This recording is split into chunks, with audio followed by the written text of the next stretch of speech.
Alright class, we're gonna get started. Everyone, please don't take your seats. Close your textbook, stand up, and dance to this song. What do you think of when I use the word school? You might shrug your shoulders and be like, school, it's a needful but imperfect institutional tool to make the people on the planet not be absolute fools. Or you might have the view that it's only half true what they teach, and that in truth it's a tool that uses you. It's subject to abuse, and the subjects you take are designed to make your mind subjects of the state.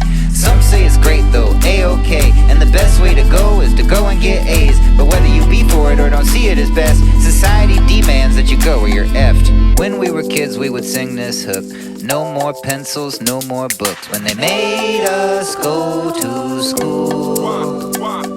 And yet in the days when the tradition began, way before the institutions and the social demand, the ancient Greek schole, from which school is rendered, did not mean work you had to do, it meant leisure. What? Leisure? Yes sir, free time. Yes, if you had food to eat and other needs didn't press, you might read or write if you like, free of stress. So yes, in a sense, school meant recess. You might spend your time with the Socrates and talk thoughtfully about God and being, and contemplate the concepts of cosmic things without an obligation or college fees. And speaking of ironic etymologies, education from the Latin educare means to lead out from, not to sit inside. And study meant passion for a task, yeah right. Now you might ask why, like bro, what the fuck? How did it all become the opposite of what it was? School meant days off, study meant fun. Why is it upside down? I'm confounded, it's dumb. Welcome to the club, are you really surprised? Humans have a tendency to systematize, and the systems are fine until the systems are blind to the very human beings for whom the system's designed. It's a means to an end. In the end that means that whoever's at the head gets to set the meanings and assign the readings and to set the times and to regulate the rhythm of our lives and minds. But way before pencils and way before books and way before the tests that everybody took,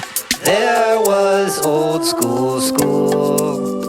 Word. Alright, let's go ahead and walk outside now and put our hands in the soil.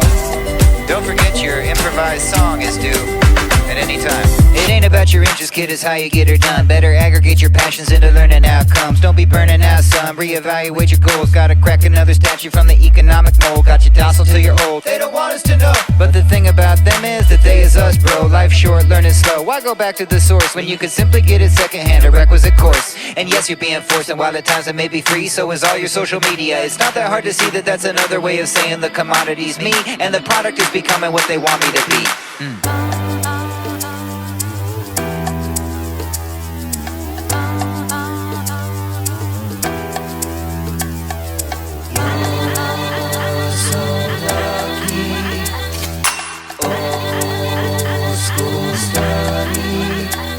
So what are we to take from it, and what disintegrate? How to disentangle the age-old angle of obligation in the way when we educate, how to make it relate so it ain't disembodied in a knowledge but a name, without making the very same knowledge all but impossible to gain. Damn, make it a game, make work play, never have to go and yet learn every day. Make it into songs, teach lessons over beats, and not just on the internet but also on the streets. Education is an art and performance is a part of its method and its manner, cause the head needs the heart. Hip-hop, history, schoolhouse rock, indigenous traditions, times change, TikTok. Here's a thought, honor teachers in the game that go the hardest, cause in the end the teacher is the same as the artist. Let them play their part as pop stars, getting famous, being bona fide philosopher, rapper, viral sensations.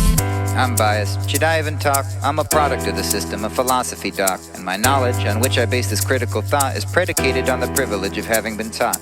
I thought of that a lot. If we lost what we've got, is it tantamount to tossing out the board with the chalk? But it may be worth a shot. And here's the reason why. Like nails on a chalkboard, we're just squeaking by. Education is the basis of society's design, the system that instills what's in everybody's mind. And under this system, the society we find's economically unequal, ecologically awry. So redefine school, not a tool of the state, but a movement that arises from those who create, whose mode of exchange isn't monetary wealth, but relationship and wisdom as an end in itself. So lucky, old school study.